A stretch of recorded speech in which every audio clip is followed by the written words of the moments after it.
Good day and welcome to another episode of It's a Long Road, the Rambo series podcast. I am your host, Ryan, and we are now on First Blood, Nothing is Over, Part 2. And with me today is a first-time guest, I think a long-time listener of my shows, Simon Drake from Brighton, England. How you doing, Simon? Hello. Thank you for having me on the show. I'm a bit worried that I'm going to be the Speed 2 and the franchise killer of your show. But hey, we got off to a good start, and maybe this is the downhill slope. Who knows? It's fantastic. Stuart, who was our first guest, who was on part 1 of Nothing is Over, he was nervous too because he's never podcasted before. He's never been on the mic. He did a great job. And Simon, I think you'll be just fine. I hope my third guest has a North American accent. This is getting kind of a. I'm just joking. No, I love it, Simon. Before we get started, we'll find out who you are a little bit. I think you listen to the podcast. Is that correct? Correct, yes. I listen to the Rocky and the Rambo podcast and the Frank Stallone on occasion. On occasion, you should be listening to every episode. Come on now.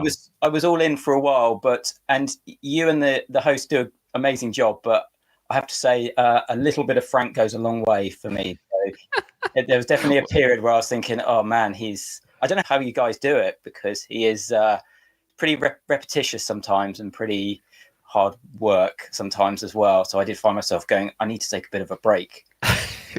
Really? I wouldn't be surprised if we only had 5 listeners an episode, but we have more than that by far, and it's a real treat to do Frank Stallone. But I get it. That's why Dom, of course, he bowed out. He was having a good time with me. He had a great time covering the Rambo franchise when he came in as a full-time co-host, and I understand it. I guess for me, I'm a sucker or a glutton for punishment. I find Frank Stallone fascinating, but the repetitive is absolutely true, and that's why we only do it once a month, because in fact, at the time of this recording, I think the episode will be out before this episode comes out. Doug and I are recording an episode tomorrow at the time of this recording. And I say this because I was curating his Instagram videos to get prepped for the show, because yes, we do prep work here, folks. And there was videos that I just skipped over because it is a lot of the same talking points. Obviously, he's a Trump supporter. That's fine. That's his right.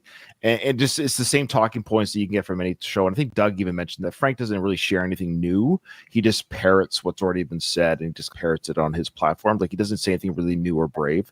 But there are some little nuggets of Frankisms that come through. So I encourage you, if you've given up on Frank because you're like Simon, there's too much Frank, come back to take a listen to the newest episode. You might be surprised at the gems we find. Yeah, no, absolutely. But yeah, no, it's great. And all the guests, all the co-hosts that you have, all the work that you do, I really do appreciate, because editing, coordinating, getting the guests, getting the hosts, doing it all, I'm sure it's a lot harder than it looks. So yeah, I do really appreciate all the effort and the hours and hours of entertainment that I've got from you and all your hosts. So yeah, you're doing a great job. Thanks, brother. I appreciate that. That's very kind of you, and I appreciate all the listeners like Simon. And if you would like to be like Simon and Stuart, all the spots are not filled yet. They're filling up semi-okay, but there's still a few gaping holes, especially for parts 4 and 5 at this point. I think that's the biggest areas that we haven't covered or got a spot for. So if you want to come on the show, if you're a podcaster or just a fan of the podcast and try your hand at trivia and share your fandom of Rambo, the franchise, or the film you're on, even your non-fandom, that's fine, but you think you're good to go with trivia, please, I invite you to send me an email like Simon did. Simon sent an email, and of course, I've talked to Simon via email. This is the first time I've met him in person, like face-to-face, but Simon has written the shows throughout the years. I appreciate your support, Simon, and being a listener of the show. We do appreciate the Simons out there, even the ones from the UK. We appreciate you guys. But no, I will say our biggest audience after the US is UK. So we really appreciate Okay, so before we get into trivia, what's your overall fandom of Sly? The first time I saw footage from First Blood, I didn't actually see the film for a little bit, but I had a videotape about stunts because I wanted to be a stuntman when I was about 14. I was really into Jackie Chan, and I was training to be a stuntman. So I was doing martial arts, gymnastics and stuff. And I had this video narrated by Christopher Reeve, had interviews with Schwarzenegger, Charlton Heston. Someone's uploaded it onto YouTube. It's called Stunt Wars, Christopher Reeve. And in the pre-DVD days, it had a load of behind-the-scenes footage of Roadhouse, Presidio, the kind of car chase, foot chase in that, and interviews with stuntmen and stuff. And there's a clip about the motorbike and car chase in First Blood. and the stuntman that did the jump over the train tracks, Benny Dobbins, I think was his name, and he broke his back when it landed. Oh. Said he carried on the shot to finish it, to get the shot in the can. I used to watch that videotape over and over again, so I was really familiar with the car chase and the bike chase. And then by the time I saw the film, and I was probably like 14 or 15, I didn't find it boring, but it was definitely expecting lots of action car chases and being really into Jackie Chan and those kind of action films. So that was my kind of first entry to First Blood. And then I think Tango and Cash was my first proper Stallone film. And then Demolition Man and Cliffhanger, and they're a bit more OTT. Sure. And when I was 13, 14, when those films were coming out. So Tango and Cash, when you're a 13-year-old boy, is perfect for me. So yeah, so I don't think I fully appreciated First Blood until a bit later. And I guess I was more into the sequels because they're a bit more big scope, more action, and a bit slicker overall.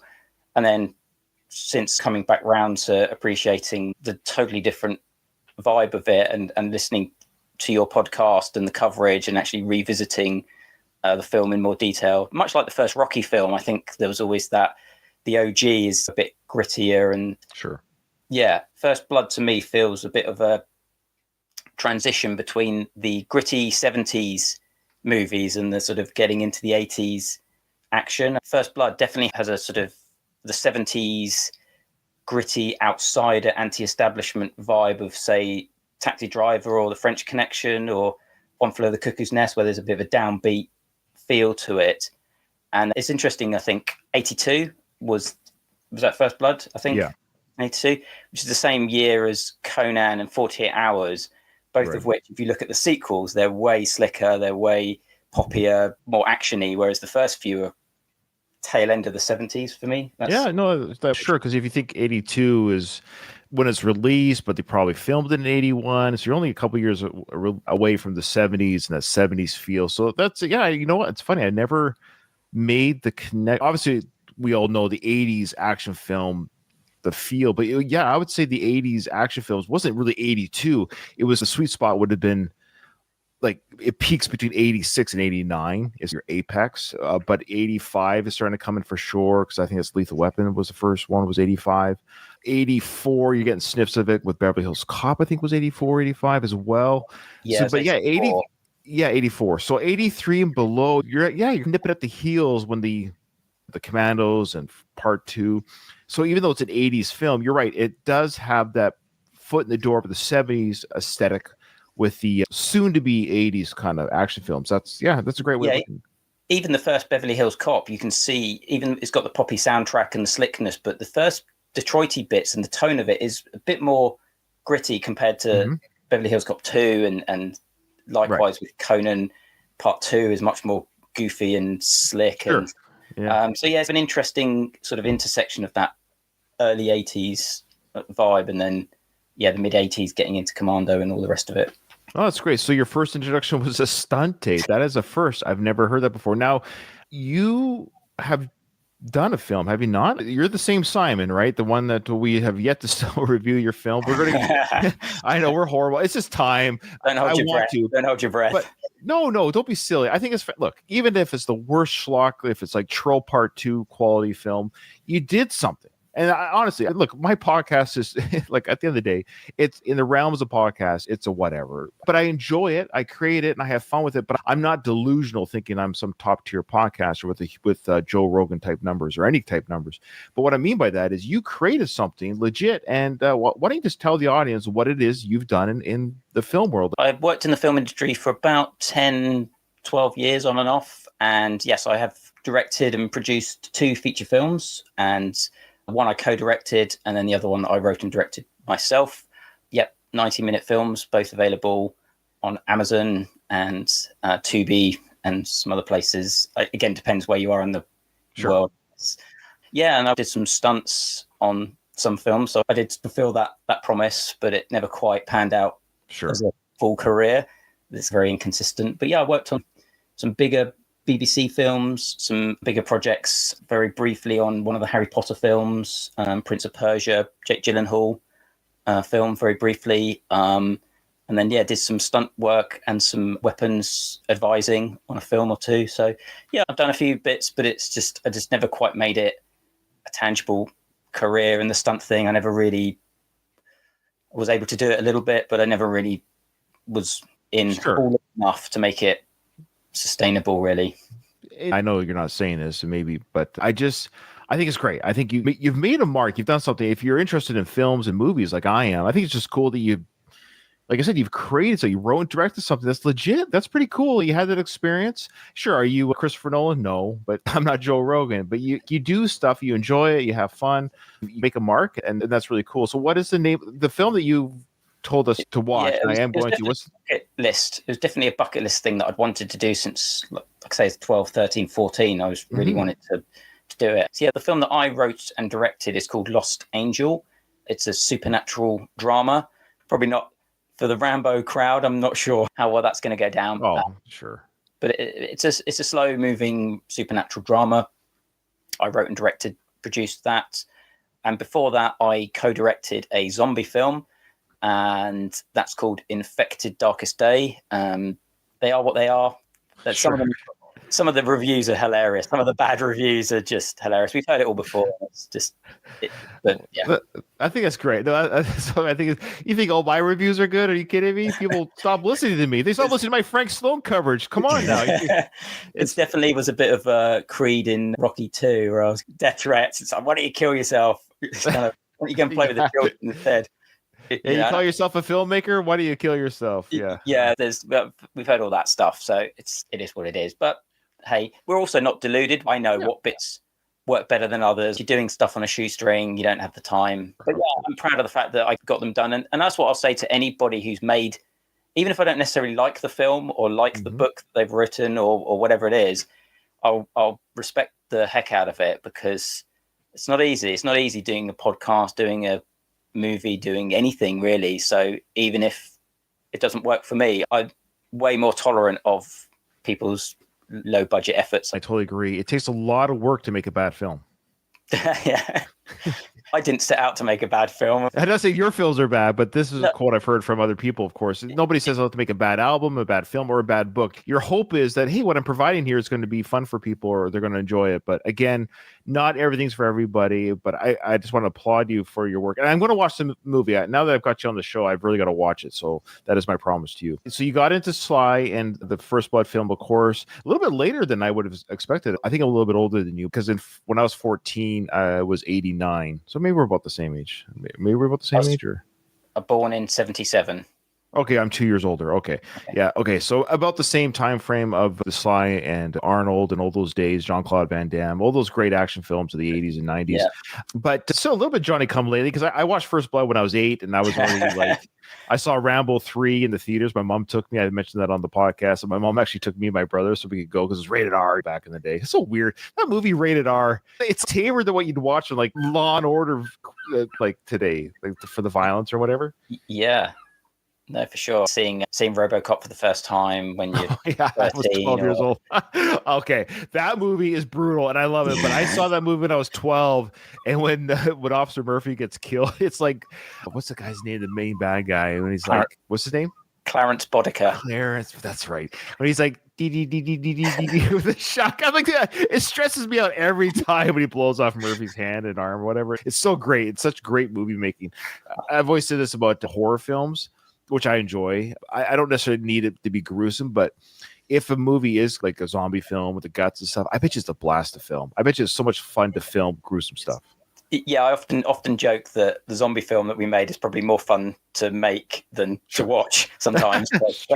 The acting's probably the most horrific part of that. It's a blast. Even doing action movies and stuff, I've done a little bit of that and done some squibs and some... When you're running around the woods with a machine gun, technically getting paid for it, when you're a grown up, it still has that same fun vibe. And I think that's why... Absolutely. Trying to do it. Okay, so you've watched the Rambo sequels, of course. You've seen them all, I presume, at this point. Yes, correct. So how do you feel the franchise is overall? Do you think it's a good franchise? Is it up there in the upper echelons? What's your fandom of the franchise? I'm more into Rocky than Rambo. That's always the sort of Beatles, Rolling Stones thing. Yeah, that's right. It is a Beatles Rolling Stone. Again, I never thought of that. But, It might be a British observation, but yeah, you're right. The British Rolling Stone, Beatles. That's great. So who's let me guess. Rolling Stones would be Rambo, and Beatles is Rocky.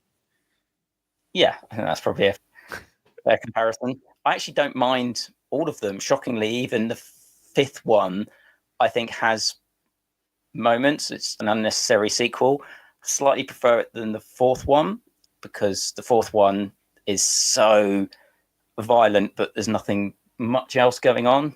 Might be controversial, but I think we talked about that on the show, actually. Yeah. it's really short, and Rambo's not really in it at times. It's got a weird tone where there's parts of it that he almost seems a bit of a sidekick in his own film, and the sort of realistic action is not really what I want in a schlocky action film. I don't want to see some of the horrific stuff in there, real atrocities. So I never quite gelled with that film. But Rambo 5, I think, because it's a bit more smaller scale in a lot of ways, and the fact that it got so critically destroyed when it first came out, I think I was expecting it to be much worse. And I just went, it's a taken small scale action thing with some fun kills. Yeah. So I didn't take it that seriously as well, in terms of the critical, people being very critically wound up about it and all the political stuff. It's just a film that I could just enjoy or not. Sure. It's definitely one of those franchises that works so well in the 80s, and then you have this big gap, much like Indiana Jones, I don't know, certain franchises exist very well in the 80s. Yeah, like Rocky had the gap, right, of course, between... that seemed to evolve, I think, quite well within the different kind of... it did a good job. It did a good job managing the gaps and telling the story within the world of the aging characters. That's great. I've always wondered about that. There are people who, Kyle, my co-host on the One More Round podcast where we cover Rocky, he's not a Rambo fan at all. He's barely a Sly fan. He's just a Rocky fan, which is fair. Like, he loves the Rocky films. I don't think he even has seen all the Rambo films. I suspect there's people who even listen to this podcast who aren't fans of the Rocky films and vice versa. So that's normal. Okay. First Blood, how are you feeling about the trivia?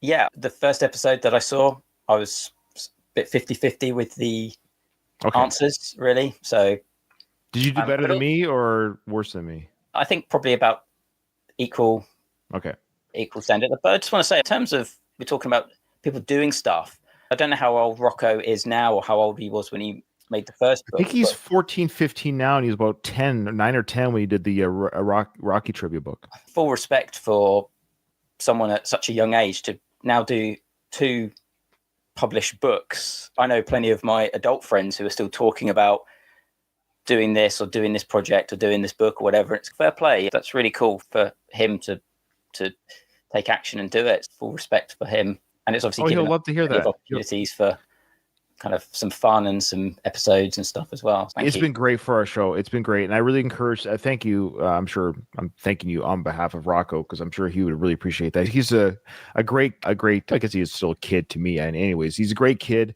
a great teenager. Seems like a really just sweet family, and his father listens to the show since the beginning. There's a great family, and they've been really supportive of the show. And again, so here's the book. So buy this on Amazon, folks. Support it. If you do buy it and you want to come on the show, no cheating. You can't look ahead. Okay, that's number 1.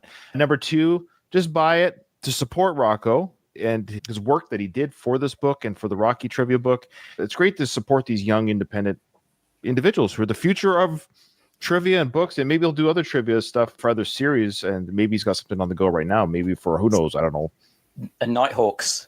Yeah, Nighthawks trivia book. I would fail miserably. I'd be like, what would be one of the questions? I can't even think of a question to ask. You can't even get that it's really hard to get that in the UK. That was quite hard to get, even back in the day on VHS. And then really? Okay.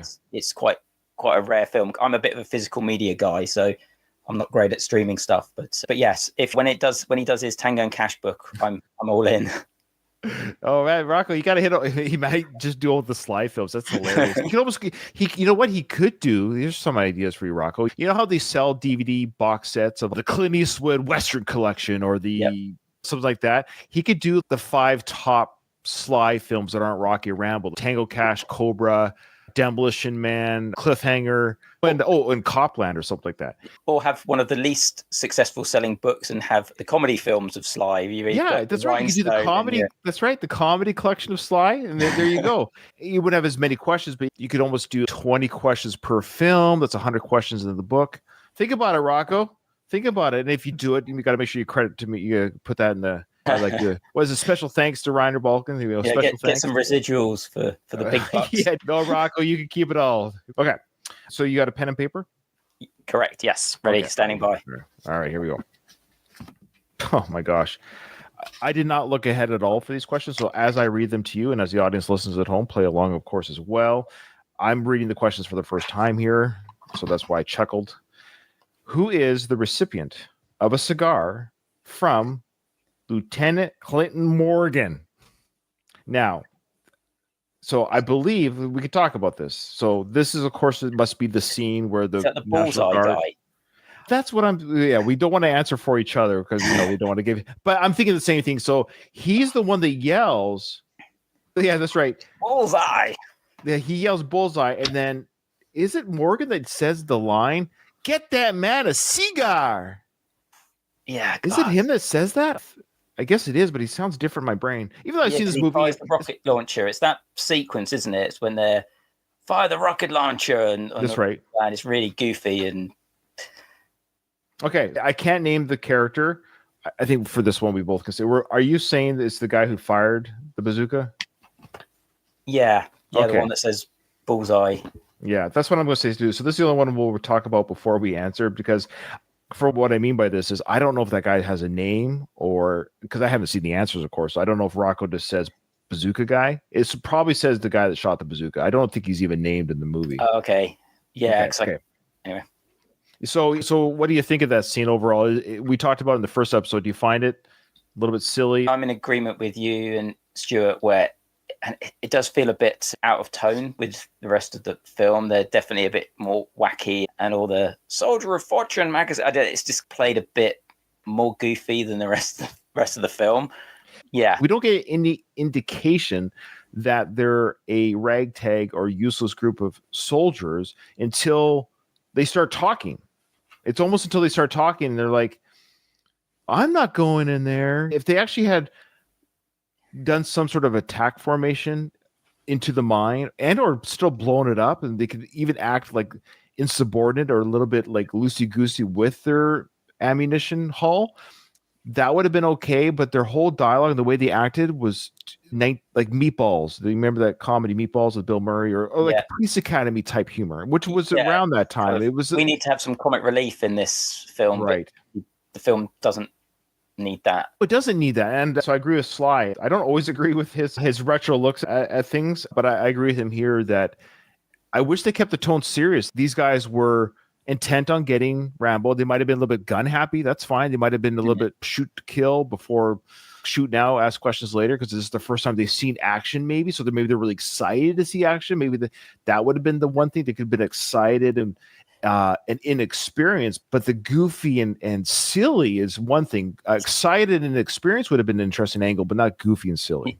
Yeah, or even I like the clash that they've got with Brian Dennehy, where there is like a bit of he's telling them to do something, and they're going, "No, let's go off and almost have fun, and let's disobey his orders," and they're going up, and then obviously it's making things worse, and he's trying to constantly get in control of the situation. Yeah, that could have had a bit of humor in it without them being comedy characters. If they could have been the culture clash of the Weekend Warriors National Guard compared to him trying to be more official.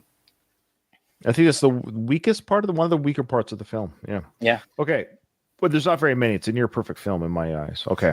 Next question.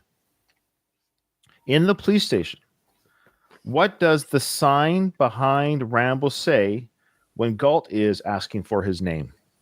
Oh, I remember there is a sign there. Shoot. So what does the sign behind Rambo say when Galt is asking for his name? Now, the scene is he's standing there stoic. He's at the desk. Galt's like, "You'll tell me your name," and smack it out of you type dialogue. Yes. And there's the overshot behind him. There's the door that leads downstairs that they're going to walk down. So they open that door, and I believe there is a sign there. Okay, that's the only hint I'm going to give you because I'm thinking out loud here. I'm pretty stumped. So Yeah. These are tough. I don't mind that the questions are tough because people at home are playing. Maybe they're getting them all, and that's good. Again, if you think you're freaking mastermind this stuff, I want you to come on the show and prove it. They can't all be Jerry Goldsmith answers. No, this next one, I think we got the harder ones than me and Stuart. Okay, what is Galt's first name? I'm gonna just guess. That's not the right answer, but I think it's funny. Okay. Oh boy, what color is the bike that Rambo steals after leaving the police station? So the motorcycle. Oh, okay. I think I've got the overall color. Hopefully it's right. People are like, considering how I watched that scene as a kid, you'd think I'd be good, but memory is very weak. You can be convinced of something that you've seen. This is where the Mandela effect comes. You've heard of that before, of course, where you believe something was something for so long, and then you find out that wasn't the case, and you're like, that can't be right. I always knew that you could say that the Mr. Peanuts character, he has a monocle, but he doesn't have a monocle or whatever, or a top hat or a cane. And then when you see the picture, no, he's never had it before. It doesn't matter. Your memory tells you that's what you believe, but that's never been the case. So your memory is just a very tricky thing. Okay.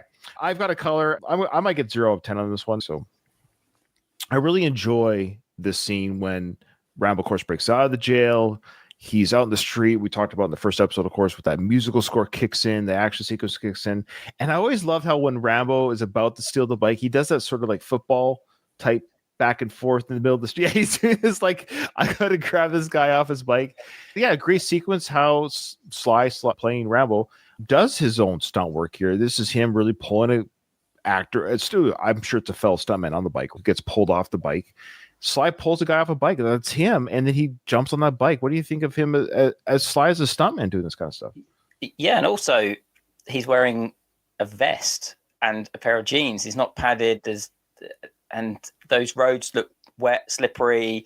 Some really great stunt work, actually. All of that stuff where the cars are drifting and skidding. And something I really noticed is there's some really good, the stunt man on the bike, when it's not Sly, does a really good job, or they do a very good job of filming it where it's moving fast enough where you don't see it's not Sly, or there's a bit when the bike peels around a corner and then comes towards the camera and the stuntman looks back at the police at the point where he's near the camera to hide his face, which is a classic stuntman trick where you obviously, the closer you are to the camera, you're going to be more notably not the star. So there's all these little tricks of the way that they shoot it, and the jumping over the fence, jumping over the train tracks. And as I mentioned before, Benny Dobbin did the car stunt where he injured his back. Yeah, there's actually a couple of interesting stunt people on the credits as well for First Blood. There's Richard Farnsworth, stunt guy who then became an actor. He's in Misery, and then he ended up having a bit of a career revival at the age of 87 in The Straight Story, the David Lynch film. But he started out as a stuntman, did a lot of horse stunts, and then you've got Conrad Palmisano, who did a lot of Seagal movies. And so how dare you? Seagal does his own stunts in every. Yeah, exactly. He does his own fight sequences too. Are you kidding me? Exactly. But Conrad Palmisano was there during the infamous Jean LaBelle choking out story. But he refutes a lot of the other claims. But anyway, so it's got an interesting cast list of stunt performers, and they obviously all put themselves through. I'd love to know who did the dive off the cliff. There's a couple where both Galt and Rambo, some of those high falls look pretty impressive. We mentioned, I forget where I got this information from, but you might recall we did talk about it on the It's a Long Road when we talked about that scene. I forget who my co-host was at the time, but I believe it was 3 different people. Okay. It was either 3 different people or 3 different falls. So the one was the original fall from the cliff. Then there was the fall into the tree, and Sly did the final fall into the branch. Yeah, didn't he break his hand or his finger or something? He bruised his rib for real. When he hits the tree, you hear him go, and that's him. Uncinematic. It sounds pretty real. Yeah. So Sly, that's what I mean. He landed in that now. They didn't talk about that great stunt work of it looks like Sly all the way through. I think it's 3 different people. Correct me if I'm wrong, Rambo nerds. but I'm 99% sure that last shot is Sly. There's no CGI. That's him hitting the tree. I don't know how he fell into it. But maybe he just literally dropped from the one branch to the next. But he hits the branch and he bruised his rib in the process, for real. Wow. I wonder if Farnsworth was one of the high fall guys, because I know when he did westerns, he'd do a lot of off the balloon high fall. So maybe. Yeah, that's a great fall. But that cliff fall is so well done. The way the arms are flailing and the body pivots. Yeah, the way it pivots and it's a great stunt. This is what I love about pre-CGI stunt work, guys. It's just, you see the real body fall. It's just something about that. And of course, he's lining up what I presume would be the big air. Pretty big air mattress or boxes, couple boxes. It's the other one that. He better have a lot of boxes from that height. Yeah, no, for sure. It's great, and also because it's not a dummy, because there's the physicality of the arms moving and stuff. Oh, you can always tell the dummy flailing. So it's always the legs and the arms that, that go really wide. The Fugitive being as much as I love that film, the dummy going off the dam a little bit goofy. That's true. That's where CGI kind of does help. It's okay. We add a couple arms and legs to the dummy falling over. This looks a little Okay, I never even considered this question, so I don't know if it's a trick question. True or false, is Troutman a smoker? I didn't think he ever smoked. So if you ask me who smokes in the film, I don't even remember anyone smoking. I'm sure there is somebody smoking. In the bar? That's the only thing, is when he's having his drink in the bar. Is the only... I don't recall any smoking even in the bar from any characters. Yeah. Yep. How many police dogs do they have? Okay. I even said the number in part 1. What was that guy's name who had the dogs? Walt? Not Walt. Oh no, maybe this is a question. Orville, wasn't it? Orville, you're right. That is the name of the guy. And the dogs are called, again, Thunder and Hooch are the other two. Oh, they had names? Oh shit, yeah. Oh, I'm not supposed to. Sorry. Oh well. Hey, you can cut out the swears. Sorry. No, you can swear. Don't worry about it. No, it's fine. Okay. I've given you the answer though. Well, that's okay, because I don't look ahead of the questions, and if somebody comes on the episode and that question comes up, it proves if they listen to it or not. So there you go. And even if I remember, like, I almost forgot it was Maggie. I have what's called a dump brain. I'll learn something for a test and then I dump it. If I don't really keep thinking about the information I have in my head, I'll forget it very easily. Talk about memory, right? If I don't need to remember things, I dump it very quickly. Ask my wife; she gets very mad at me for it. I told you, like, oh shoot, I'm sorry, I didn't deem that important enough to keep my memory bank. I apologize. You're commanding officer, and yeah. Oh, trust me. How many people does this? Finally, I get one. How many people does Rambo kill in the movie? Okay. I don't think it's a trick question. If he's going to be technical about it, like, I have my answer, but we'll see what Rocco says and why. Okay. This is an interesting thing. For the longest time, I used to think Teasel was actually killed at the end of the film, because the way he gets shot through the glass ceiling, and yes, he gets shot up the legs, but even it's not clear, like, it's only his legs that got blown to pieces, and then he falls through.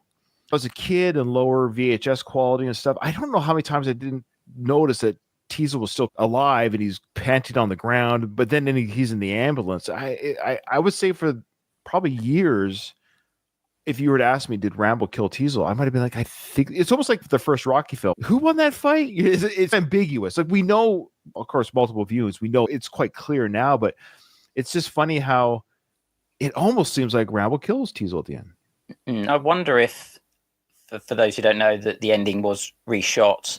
And I do wonder maybe if Dennehy had died in the original, more downbeat ending, the way because obviously that stuff was shot pre-reshoots, because he comes out alive out of the police station. There's Dennehy in the stretcher. That's right. So those they reshot. Have you read the David Morrell Part 2? Because I was going to reread those, and I just wondered if Part 2 novelization ever explained what happened to Dennehy's character. Good question. Again, memory, right? I don't recall. I think there was mention of the town and because the book starts in much in the same manner as the movie, in that he's in jail, like he's in hard prison, and the reason why he's there is because of the chaos he caused in the town. So I think there's some inner thoughts or recollection of his time that he spent in the town and why he's in prison. I just don't recall what his feelings were on the matter, or if Teasel was dead or alive. I don't recall. After listening to your previous episode, I've got First Blood reserved from the library, and then I might pick up part 2 as well, because that's David Morrell. I've read a couple of David Morrell ones, Creepers and Scavenger and First Blood, way back, and I don't remember anything about it, so I'd be quite interested. I even read Hunter by James Huggins. It was entertainingly trashy, but I never pictured it as a Rambo, because I read it before Rambo 5 was made, but I knew it was potentially going to be Rambo 5, and I just never saw him in that. No, it's funny, Simon. It's funny that when I read that book, I've always been a movie nerd, and I've always been a Sly nerd, of course. This is pre-internet, so I'm trying to remember. Sly's had the rights to that book for decades. So, oh, really? Yes, like for at least 20 years. Oh, wow. And the reason why I read the book is because when Sly got the rights to the book 25, 30 years ago, it was never talked about being a Rambo film at the time. It was just he wanted to do this movie, Hunter, because it was around the time and day of because I believe it's an alien, right? Yes. Yeah. And it's been a while. Like I said, it's been again. Obviously, on Arnie Arnold. I'm going to do my version of Predator, kind of exactly, and that's how I read it. And it's like you say, it's schlocky, great book in the sense of there's nothing. It's not War and Peace, but that's why you get this book. I remember reading the book, thinking this is awesome. This is right up Sly's alley. Let's go. Let's take on this thing. And of course, it was his answer to the Predator film. That's how I viewed it. It wasn't until like later interviews and stuff that we heard Sly say he was entertaining it for Rambo purposes. But when I bought the book, the byline I read or wherever I got the info, because that's why I bought the book, was that it was just going to be a standalone Sly film. Well, interesting, because I only read it about 5 years ago. That was the more recent news. And again, that might have been Sly. I don't know. Who knows what he says now that he said earlier? He's mercurial with his quotes. He's a storyteller. I think people forget this about Sly. He is a storyteller. I'm not saying liar. I don't mean, look, at the end of the day, it's not lying the way like a politician would lie, because it doesn't matter. He's a storyteller. His whole life is a story. His Rocky story of how the Rocky film was made is a story. It's a fantastic story, but I don't know how much of it's true. It's often very, I don't know how you say it, but Sly presenting romanticized. Yeah, him presenting himself in a particular way, sure, rather than, like you say, the truth. But yeah, the Hunter, I'd recommend it. Mm-hmm. When I read it, I almost imagined more a Steven Seagal on Deadly Ground Part 2. He's burly guy in the woods, and that's the kind of weird crap that Seagal would have in one of his movies, a kind of bizarre plot alien rather than Sly. Sly's never done a proper sci-fi, has he? Apart from Demolition Man, which is more action. Good point about the sci-fi, yeah. But a proper like alien film, it's fun. Isn't that weird, eh? Like, yeah, it's almost I can't imagine Stallone in a sort of space movie. I don't know. It's he came from the De Niro and Pacino school of film, and I say that with all due respect, meaning has Pacino been in an alien film or De Niro? So he came from that background of acting, and this. I've said this before on the Rocky podcast more than the Rambo, so I'll say it for here. So the one thing I hate is a strong word. The one thing I am mad the most about Sly, and I love him for his films and stuff, is how many wasted years we got, and we can't turn back the clock of time. And there were so many years where he was that perfect age of manliness, from basically 45 to 60, almost a 20-year period. Wasted time for dramas, being the mob guy, the enforcer. It's unfortunate because he should have picked up more bad guy roles, and he was so concerned about now he's finally doing it with Tulsa King, but he's 78, and he's doing a great job, and I'm enjoying the series. But it's not that it's too much too late or too little too late, because it's still a great series. But I bet you there's a part of him that agrees with me if he listens to this, because he shouldn't have worried about I don't know why he hung on to that so long. He should have said, okay. Because he even talked about it with Copland. That was his whole point. But the quote unquote failure of that really threw him off his game. He took it really personal. I don't know why he didn't just dig in, man. Just don't worry about it. Just keep doing it, because you have the ability to act. You have it in you with the proper director, the proper screenplay. Just keep plugging away at this stuff and get a proper mafia film, gangster film, Goodfellas type film. Saddle up to Scorsese or Quentin Tarantino tried to grab him for Jackie Brown. That went to De Niro. I think it went to Stallone first. This is what I mean. I think he turned it down. Yeah, Stallone seems to be almost as he's got both feet in his De Niro, but also wanting to compete with Schwarzenegger thing. Whereas Schwarzenegger seemed just I'm just doing my thing, and I'm not going to. I think Stallone always seemed to not quite. He has an ego. Yeah, I hate to say this. I know, and that's what makes him a star. Don't get me wrong. I don't really have an ego, but I'm also not successful. I think most celebrities, you always have to have an ego. Like he is his number one promoter, right? But you have to be willing to. You look at an actor. I'm trying to think of so many great actors. I'm trying to think of someone who's not afraid to, like a Joaquin Phoenix, Christian Bale, DiCaprio. You have to be willing to do roles that I would say humiliate you. That's not the right word, but to take you to places that it's not. You're not screen friendly.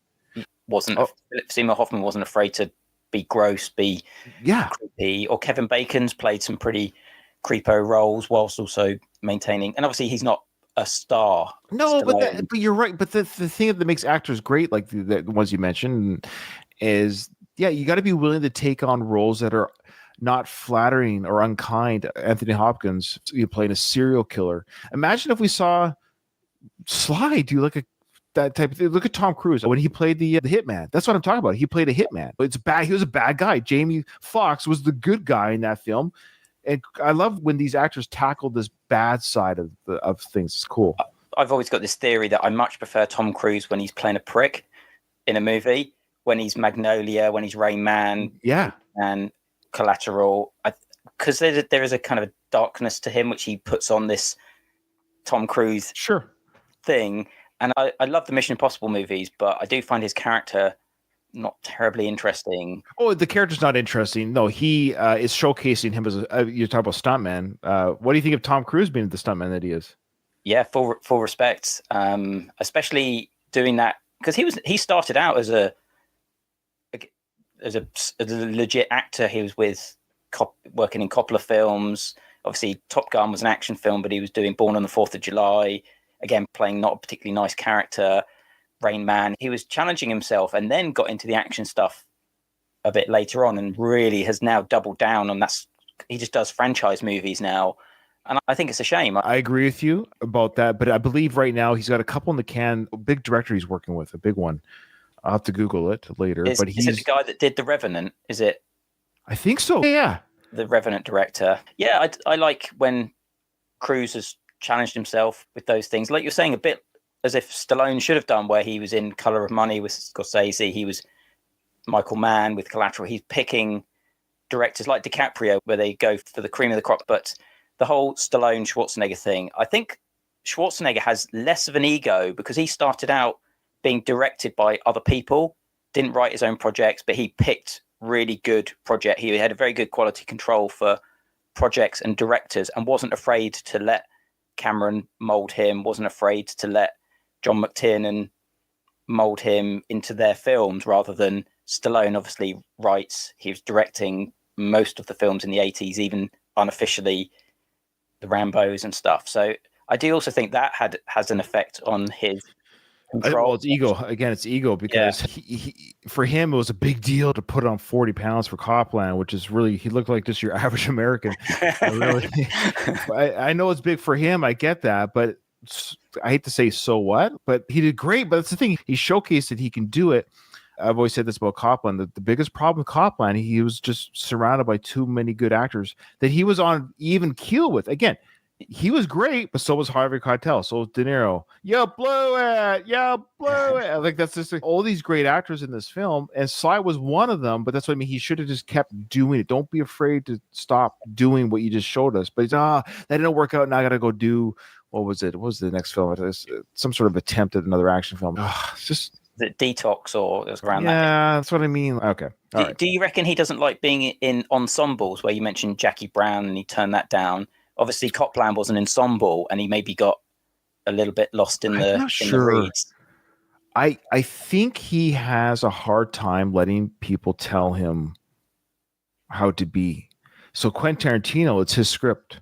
Sly writes a lot of his own dialogue. Again, that's fine. That's just who he is. That's how he is. If he's in a band, he writes his own solos. He doesn't want anyone writing them for him. So I get it. So he's like a solo act in the movie. So he really wants to control his dialogue. And I think with Quentin Tarantino film, it ain't your dialogue, Sly. And he is beholden to every word that is he going to tell Quentin how to write it better? Maybe there's a part of him. I don't know. I don't know. I don't know what he was thinking. Yeah, well, I think he said, I think officially, you know what? It's coming back to me now. I think he mentioned officially at that time, he said this, I think it was because his daughters were younger then. I think he was worried about, that's such a weird excuse. Your kids are going to be 18 one day, so who cares? Yeah, you could say that about anybody that's in horror movies but I don't know. Yeah, again, he's got his, and I know around that period he had his entourage and he had all his kind of guys around him and all of that jazz. But anyway. All right. What is the amount? I'll be surprised if we get 2 out of 10 on this. What is the amount of the fine that Rambo needs to pay? I have an answer, but I don't think it's right. The amount as in... The scene was, they're down getting the fingerprints. Going into court. Oh, okay. So Teasel's down there. So we got to dress you up really good, make you look pretty, because there's an X number of dollars that you have to pay, and I don't think you can, looking at you type dialogue. Oh, okay. Yeah, okay. Now, why don't we do this for me and you? Because we're sucking today. Whoever's the closest. Now, you can go over or under. Doesn't matter. So mathematically, who is the closest to the answer? Okay, yeah. You think we're tough. What about wait till you get in front of that judge or whatever? That's right. All right. In order. Oh, come on, Rocco. Throw us a bone here, man. Okay. In order, Rocco. Come on, in order. Identify all the members of the Baker team. Why can't he just say identify the members of the Baker team? In order. Oh, wow. Okay. Okay. I'm going to do an executive order here. Sorry, Rocco. It's my show. Just identify as many members as you can for the Baker team. Okay. My memory's terrible. I don't think I get one name. All I know is they're all dead. That's all I know. Yeah, even the one he's gone to see, the mum. Oh. And of course, he tells the whole story. Remember. Oh, okay. I can get one name for that story at the end. Do you reckon it's the scene when he's ranting to Troutman, or is it the scene when he's... Yes, I'm speaking about the end scene because I think he names one of the Baker team in that monologue. I'm having a hard time remember any of the names is what I'm getting at, but you're right. He mentions that name. He mentions the name at the beginning of the film when he's going to the house to visit his last surviving, what he thinks is... He lists them there, I think, as well. But then you're right. It's the radio call is when Troutman's talking to Rambo for the first time, and Rambo says, they're all dead. I've gone to look for them, but they're all dead. The war took them before they even knew it. Something like that. And because Troutman was asking, like, what about so-and-so? They're all dead. He named them. Yeah, okay. I'm an idiot. People are listening to this thinking, you guys suck. Well, I know. I got one name. Whoever gets the most names gets the point. How's that sound? Okay. But you'll probably beat because I only have one name. I don't know if it's right. Who was the guy at the beginning? Okay, here's a question for you. Who was that woman to that guy? Was that his mom or was that his wife? I always took it as the mum.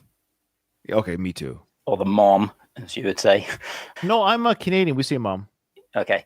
Yeah, I always took it as his mom, and just the way that it's a really good performance, but it's really interesting the way she's talking about how he was lost loads of weight, and she was basically lifting him into bed or the bath. Yeah, the way she does the clothesline, it's great acting. Yeah, and she's almost really much like Rambo, really just shut down with it. But yeah, I always took that as the mom, and there's kids running around in the background. Maybe there's... The kids were really young. That's the thing. But if you think if this war happened and if he went there at 18, it's possible. Like he goes to the war at 18, comes back. He's no older than 23, 22. He could have younger siblings. He could be the oldest with younger siblings who are 10 years old, younger to 12 years younger. That's very possible. Like I have a 27-year-old son and I have a 10-year-old twin. So it is possible to have that age gap. So I think there was a few houses in that background as well, maybe. So maybe it's a little sort of communal housing estate area. Here's some not really trivia, but do you remember us talking about this actress on the... Isn't she really hard to find? No one knows her. She's not... Nobody knows who she is. It legit... This is bigger than who shot JFK. I'm not even joking. If you ask me who shot JFK, get that information, or who is this actress, like nobody can identify her. Somebody has to know who she is. She was on screen. Ted Kotcheff directed her. She had lines with Sly. She had a roll call. What do you call it? When they have call sheet. call sheet. Thank you. When you have a call sheet, like you're on the set today, delivering your lines. You had to sit in the makeup chair. Who is she? How did she end up there? Who is she? Sorry, people are probably saying, "Well, guys, look it up on IMDb." No, you can't even look her up. She's not listed as a character or an actress on IMDb. Did you notice there's another now famous Canadian actor credited on First Blood? His credit. I don't know who he is in the film, other than what his credit is. But I noticed. Oh, just give me a hint. But I'm trying to. He played JFK, where you mentioned JFK. Oh, Bruce Greenwood? Yeah. He's credited at the end of First Blood as one of the National Guard people, I think. Oh, he's one of the guardsmen? Yeah, I think he's just number 3 or whatever. But when I was going through the credits, and I was going, because he's Canadian actor, he's in The Sweet Hereafter, which is a really great Canadian film, and he's obviously been in 13 Days and great film. Other stuff. Yeah, he's a great actor. He's a great actor. Yeah, so it must have been one of his really early gigs because he's pretty much uncredited extra. That's hilarious, Bruce Greenwood. Okay. All right. So again, internet sleuths, if you listen to the show, I don't know what I would give you. I would give you a big fat kiss or blow your head off. All right. Last question. Rambo, true or false? Rambo steals one of the policeman's jacket. Oh, finally, I get one. Okay. I don't think steals the right word. I think looting is a better word. Yeah. Looting. You know, that cop doesn't need it. Galt doesn't need it anymore. Okay. This is going to be terrible, but here we go. People at home are dying for the answers. I am too. Okay. Question 1. Who is the recipient of a cigar from Lieutenant Clinton Morgan? Morgan. I got to get back to the pharmacy. Or whatever. Yeah, that's right. I'm saying cigar guy. Bazooka guy. You're saying bazooka guy? I said, yeah, or bullseye guy. Yeah, bullseye guy. Oh, he did name the character, and that's right. I remember the name now. When I give you the name, you'll be like, is it going to be a moment? Yeah, Earl. Oh, okay. I told you, memory's a tricky thing. Now that you've been shown the name, your memory's, yeah, you knew that, you idiot. Of course, I hear the dialogue now. Earl. Okay. Who's got the rocket launcher? I do. Come here, Earl. Woo! Yeah! Woo-ah! Give that man a cigar! Okay, we did not get a point. So I'm just got to make sure I keep my score here. These are legit harder than the first 10. In the police station, what does the sign behind Rambo say when Galt is asking for his name? I don't remember what it said exactly, but I think it had something to do with locking up the ammunition locker when you're done. Okay. Yeah. I remember there was a sign on the front door of the police station that said something about kind of keep your eyes out for burglary or something. But I think it's supposed to be where Sly is by the desk. Because remember, the ammunition locker is next to him. Yeah. Drawing a blank. Don't be nice to me just because it's me, but it's leave firearms in lockers when entering cell area. Oh. I think that's close enough with what you're saying about locking guns, locking them up. I didn't remember the word, but I knew it was firearm safety to some degree. You're going to give that to me, audience? Yeah. Okay. All right. If people at home are mad about that, let me know and I'll take the point off. But for now, I've given it. Okay. What is Galt's first name? What did you put? I've got Art. Put it down, God damn it. Art, what the hell is going on down here? Oh, nothing I can't handle. You're right. Without even me looking, I believe you're. See, memory. This episode should be called Memory. I remember it being Art Galt is a really bizarre. It doesn't roll off the tongue particularly well. You know what I put? Go for it. I got a couple of the letters. It was in my brain somewhere. I put Larry. Larry. Okay. Yeah, Art or Arthur. Good job. He's a great movie prick. Fantastic. He's so good at it. He's so good at that role.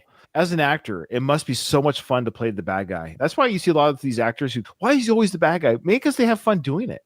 Yeah, and often they say that the bad guy is normally the instigator of the whole plot. So they drive most films. The plot is put in motion by the villain or the antagonist normally, so that they do have a little bit more oomph to push the story along, whereas the goodie has to be a bit more reactive to stuff. Right. What color is the bike that Rambo steals after leaving the police station? What did you put? I've got yellowy brown. It's autumn colors, but it's covered in mud. I wish he asked me what color is Rocky's bike. It's the Italian stallion, gold and black. I put white. Oh my Okay. gosh. It's red. What the Red? hell? It's red. All right. I So thought it's definitely not. It's definitely not. Sorry, go ahead. you were saying about trusting your instinct last episode. I was thinking red, but then it just seems too bright for such a muted color. But maybe it's covered in I mud. think it's that grainy film. But now that I'm looking back again, memory. I gotta stop saying that. But for some reason, today's episode is just brought to you by memory. Now that I see Brought to you by the dementia. yeah, brought to you by dementia. Exactly. I'm seeing the color of the bike in my head now. It's yeah, okay. That's what's fantastic about the brain. I can picture a white motorcycle just as easily as I can picture a red one now. Isn't that weird? Okay. True or false? Is this a true question? Is Troutman a smoker? True or false? Now, I don't remember him smoking, but I said false. I've gone true just because for the gamble. But that why is he maybe asking? he stood outside the tent smoking in the background. It could be random. Did he have a smoke at the bar? You're right about the bar. Did he have a smoke next to him? And I just didn't catch it because it wasn't in his mouth, but maybe it was in the ashtray. I would have probably said no, but I just thought, you know what? I'm going to throw it out there. Oh, true. He's smoking at the bar when he's talking to Teasel. Was he smoking? I don't. Or what? Okay. For those who don't know, after we record, I edit in the visual answers if it's a visual. So you'll see it on the YouTube channel. Obviously, if it's audio, you'll hear the audio answers on your podcast feed. But for like the last episode, there was the Christmas question. I actually showed the Christmas pictures. So I show the proof, or you hear the proof when we do these questions. So on the YouTube channel, you'll see me now post him smoking. It says here he's smoking at the bar. Rocco, I trust you. What is wrong with me today? I don't remember him smoking. I remember him drinking. And fun enough, it's a random tangent, but just reminded me of that scene and the scene when he turns up in the tent. Movie extras where they actually look like they're doing stuff. Sometimes you just see people awkwardly walking in the background. And I know I've done that in my films or sometimes, I don't know, I think Ted Kochev seemed to be very good at just getting a lot of background detail. All those people in the bar, it looks very full. And then all the National Guard stuff, there's loads of people on the bridge in the background, people moving in and out of the frame. It looks really full and they get a lot of production value out of all of the extras. And that's not easy to do because sometimes we've seen films where something about it just looks a bit cheap or just looks a bit, people look a bit awkwardly placed in the background. And this looks very organic. And I thought that bar scene really stood out for, it's a bit of a nothing scene. It's people sat in a bar, but it had a lot of detail, a lot of people, loads of people in that bar. It's probably a real bar with real people. I wouldn't be surprised. I understand a lot of people from Hope, British Columbia. They were just there in the film and stuff. So it's probably, I think they really did hang out at that bar, is my understanding. Okay, so he's smoking at the bar when he's talking. Okay. I think we both got this one. How many police dogs do the police have? We said 3. We both 3, got that. But it's funny that you said those names because Rocco, when he asked the question, it's right here. I can look at it. Name one of the police dogs that is trying to locate Rambo in the forest. He only wrote Maggie as an answer. Okay. Yeah, so you're even going above and beyond Rocco. You're saying the other 2 are named. Thunder and Hooch, I think, were the other 2. Because if you had been on episode 1, you would have said Thunder and Hooch, and then you might not even got the answer because Maggie is the only answer that Rocco provides, is what I'm saying. Yeah, I think that's the last one that gets killed. But I'm sure, because I remember thinking it sounds a bit similar to Turner and Hooch, which is why. Yeah. Interesting. Okay. How many people does Rambo kill in the movie? Now, we did say 1. Now, he didn't intend to kill Galt. He threw the rock, which caused the kill, but still, it was Rambo's actions that caused the fall. Let's see what Rocco says. 1. There you go. Okay. He does say it was accidental, or you could call it manslaughter, when he throws a rock at the helicopter. Yep, good. Okay, good. I thought Rocco was like, I see Rocco go 0. He only, just F over Ryan on his show. Okay. What is the amount of the fine that Rambo needs to pay? What did you put? I've put $200. Oh, this is gonna be close because I put 175. So I think I might have won because I don't think it was over 200. Okay. Oh, see, this just proves that I don't cheat as I talk out of my ass. It was 250. Now listen, hard ass. As things stand right now, you're facing the ass end of a 90-day incarceration plus a $250 fine, which you don't look to me like you can pay. At 10 o'clock tomorrow morning, you're going up in front of that judge. And you think we're tough. All right. There you go. So you got the point for that. Give yourself a point because I said whoever's closest. I thought for sure it was under 200. Okay. That's a pretty hefty fine because that was 1982. So that's $500-$600 today. Yeah, for not really doing anything. As you Yeah, keep saying, for having long not hair. leaving town. Yeah, for having long hair and not leaving town. Okay. Now we took out the word in order, Rocco. I'm sorry, but for Simon and I today, we're doing. Can I have a crack Identify at as- the order? Can I give it a go? Oh yeah, please go ahead. So I've got Delmar, Danforth, Yes. Brosnan, Westmore, Ortega. Wow.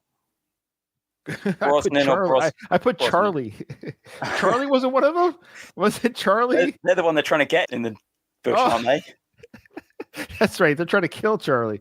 Okay, I'm an idiot. So let me put down. I got 0 on that one. Let's see how close you get. Covey leader to identify Baker T. Rambo, Mesner, Ortega, Coletta, Jorgensen, Danforth, Barry, Krakauer. Confirmed. Oh, okay. Which ones did you get? So I Out got of that. Danforth, Yep. Ortega, and Delmar Berry. So I put Delmar, but it's Berry is the same person. So you got 3. You definitely get the point. Whoever got the most gets. So give yourself a point. I put Charlie. So Charlie's not right. Is that what you're saying? But who did he say in that end monologue? Who was the name that who gets his legs blown off? I'm sure that's Westmore. I'm sure Westmore Oh. and Bronson when he's on the radio to Troutman as well. But And of course, we both got the last one. Does he steal the jacket? Yes, of course. yes, which is a nice movie touch where people that leave guns behind or don't take ammo in movies bugs me. When they shoot a gun and then just throw it away when it's run out of bullets, and I'm always thinking those guns are expensive. Oh, what a journey. That was fun. At the end of the day, it's just 7. fun doing it. It's not about the well, I say that as the loser in every round. It's not about 7 the out of points. 10. 7 out of 10. You got 7? Yeah, that's right. Oh, 1, man. 2, 3, 4, 7. Yeah. Isn't it ironic that the host of the show is the worst player of it? I literally have covered these movies scene by scene, talking about things. The But, ultimate underdog. Oh, I'm not coming back from this. That's great. I love it. I'm glad the guests are doing well. So far, you're killing me. I forgot to write down Stuart's answer. I just sent him a message before the start of the show to give me his score. So we'll do a tally at the end of First Blood. We only got 2 more episodes, and we're done First Blood, and then we'll move on to part 2. But with that, Simon, this has been an absolute blast and pleasure. Thank you so much for coming on the show, for sharing your thoughts on the Rambo, on Sly, on movies, your background on films. I know you already plugged the films that you've worked on. Is there anything else you want to plug or share before we hang up this radio call? I'm like Frank Stallone. I've got nothing else going on. Ooh. I'm not on social media or anything, but so I don't really have anything else to plug. But if you want to check out the 2 films that I directed, be very interested to hear people's thoughts, good, bad. Otherwise, I'm always happy to chat about them, or sometimes the making of stories are more interesting than the films themselves. But otherwise, yeah, it's been a real pleasure being on. Thank you so much for giving me the time and the space to chat about a really great film. It's been fun. Thank you, Simon. It's been fantastic. You're a great guy. So far, we're 2 for 2 with my listeners. They're fantastic individuals. We'll see if the third one measures up as well. I don't know. We're off to a pretty strong start here, guys. So if you've already assigned yourself to come on the show and you're seeing these incredible guests, if you don't think you measure up, you could bow out. I won't name you on the air. No, I'm just teasing. With that, though, Simon, this episode is over. Nothing is over. Nothing. You don't just turn it off.